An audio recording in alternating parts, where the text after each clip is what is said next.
Sebelum jadi orang paling berkuasa di negeri ini, sebelum memesona dunia dengan gaya belusukan, pria ini bukan siapa-siapa. Dia bukan jenderal, bukan juga ketua partai, juga bukan konglomerat. Dia pengusaha mebel dari kota yang mungkin jarang dibicarakan, Surakarta alias Solo. Tapi siapa sangka, jalan hidupnya justru mengubah peta kekuasaan Indonesia. Yuk, kita flashback.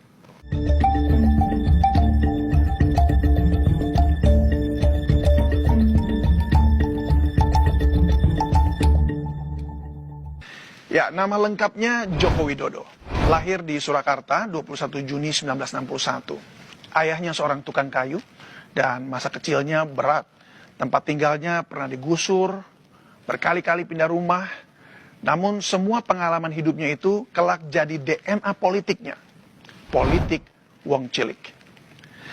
Jokowi menggeluti industri mebel hingga jadi eksportir, membuatnya terpilih sebagai Ketua Asmindo, Asosiasi Mebel dan Kerajinan Indonesia, untuk wilayah Surakarta dan sekitarnya pada tahun 2002. Bernard Shin, salah satu mitra bisnisnya di Prancis, menamai Joko Widodo dengan sebutan Jokowi yang kita kenal sekarang. Nama sapaan yang memang lebih populer daripada nama aslinya. This name was between him and me, and today, if everybody use it. Dari organisasi perajin mebel ini, Jokowi memperluas relasi dan menabung bekal untuk masuk ke panggung politik.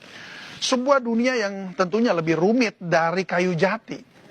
Tahun 2005, Jokowi mencalonkan diri sebagai wali kota Solo lewat PDI Perjuangan. Banyak yang meremehkan Jokowi tentunya. Tapi Jokowi dengan wajah yang terlihat lugu dan senyum yang tenang, jadi alat promosi yang sempurna. Dan ternyata dia menang.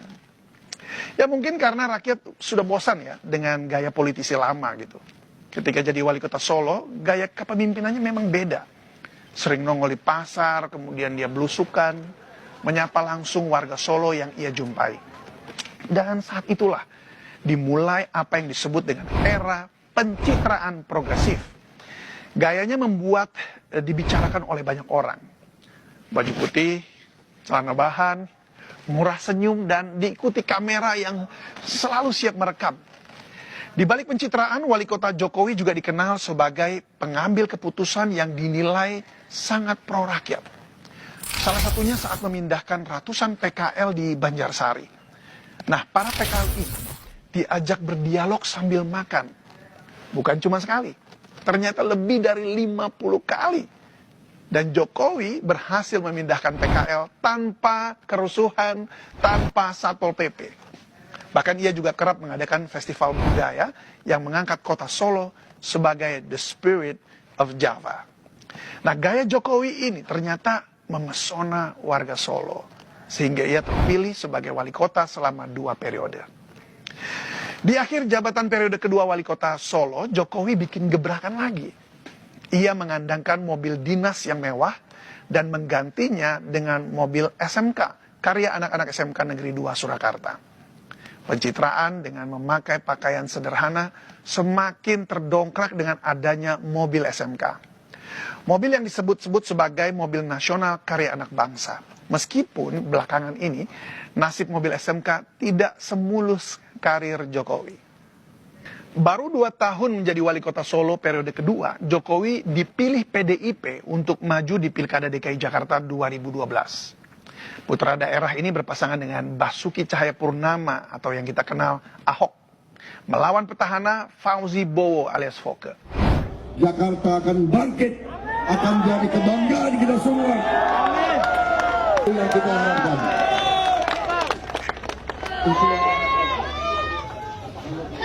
Dengan slogan kampanye Jakarta Baru, Jokowi Ahok ternyata bikin kejutan. Mereka menang di Pilkada DKI mengandaskan Foke, yaitu petahana pada saat itu. Setelah jadi gubernur Jakarta, belusukan tetap jadi senjata. Masuk ke pasar, ke kampung kumuh, bahkan yang paling viral, gorong-gorong. Dan warga senang akhirnya ada pemimpin yang turun langsung. Paduan Jokowi dan Ahok sebenarnya saling melengkapi. Yang satu tenang, yang satu meledak-ledak. Tapi tantangan Jakarta berbeda dengan Solo. Mulai dari banjir, macet, sampai birokrasi yang ruwet seruwet-ruwetnya. Namun Jokowi punya satu kekuatan, dia tampil beda.